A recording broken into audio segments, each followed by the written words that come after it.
আজি আমি আপোনালোকৰ ওচৰলৈ লৈ আহিছোঁ ক্লাছ 10ৰ সমাজ বিজ্ঞানৰ ইতিহাস ভাগটোৰ বংগ বিভাজন আৰু স্বদেশী আন্দোলন চেপ্টাৰটোৰ কেইটামান important MCQ question multiple choice question so বলক পলম নকৰাকৈ ভিডিঅ'টো আৰম্ভ কৰোঁ।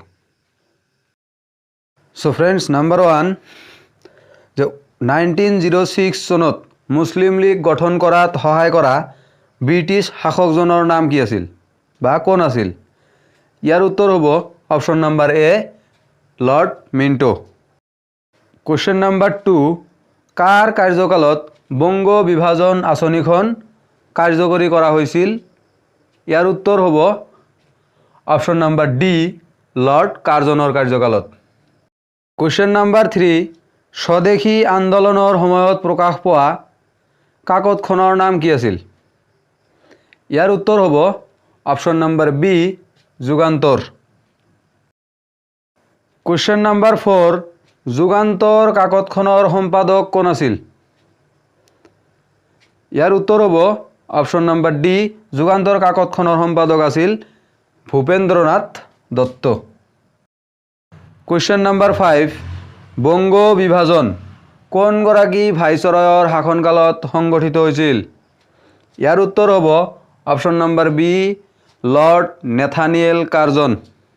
কুৱেশ্যন নাম্বাৰ 6, বংগ বিভাজন কোন চনৰ কোন তাৰিখে কাৰ্যকৰী হৈছিল? ইয়াৰ উত্তৰ হ'ব অপশ্যন নাম্বাৰ এ, 1905 চনৰ 16 অক্টোবৰ। কুৱেশ্যন নাম্বাৰ 7, বন্দিনী ভাৰত নাটকখনৰ ৰচক কোন? ইয়াৰ উত্তৰ হ'ব অপশ্যন নাম্বাৰ এ, অম্বিকাগিৰি ৰায়চৌধুৰী। কুৱেশ্যন নাম্বাৰ 8, বংগ দেশত জাতীয় শিক্ষা পৰিষদ নামৰ অনুষ্ঠানটো কেতিয়া গঠন হৈছিল? ইয়াৰ উত্তৰ হ'ব অপশ্যন নাম্বাৰ এ, 1906 চনৰ 10 March. Question number 9, Bengal chemicals নামৰ উদ্যোগটোৰ প্ৰথম উদ্যোক্তাজনৰ নাম কি আছিল বা প্ৰথমজন উদ্যোক্তা কোন আছিল? ইয়াৰ উত্তৰ হ'ব অপশ্যন নাম্বাৰ ডি, আচাৰ্য প্ৰফুল্ল চন্দ্ৰ ৰায়। কুৱেশ্যন নাম্বাৰ 10, বংগ দেশৰ একত্ৰীকৰণ কেতিয়া হৈছিল? ইয়াৰ উত্তৰ হ'ব অপশ্যন নাম্বাৰ চি, 1911 চনৰ 11 ডিচেম্বৰ। কুৱেশ্যন নাম্বাৰ 11, অবিভক্ত বংগদেশৰ জনসংখ্যা কিমান আছিল? ইয়াৰ উত্তৰ হ'ব অপশ্যন নাম্বাৰ বি, 54 নিযুত। কুৱেশ্যন নাম্বাৰ 12, বন্দে মাতৰম গীতটিৰ ৰচক কোন?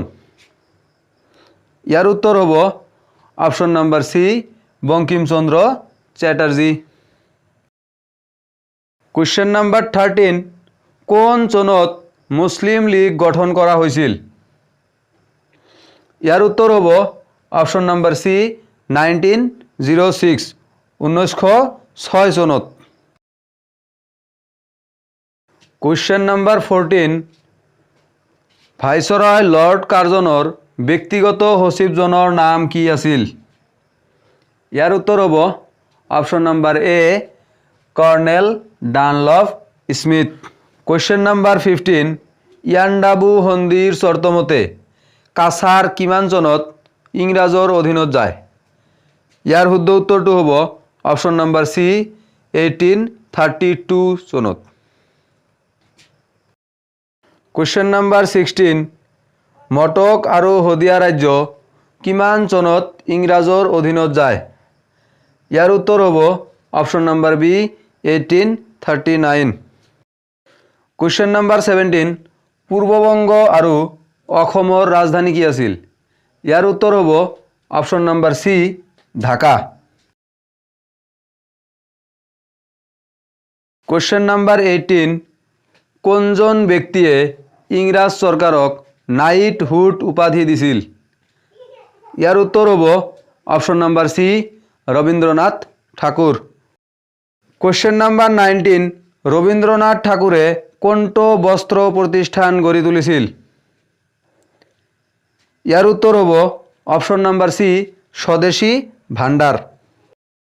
কোয়েশ্চেন নাম্বাৰ 20, ৰাজহ আমাৰ জন্মগত সত্য আৰু ই আমার কাম্য, এই উক্তিটো কার?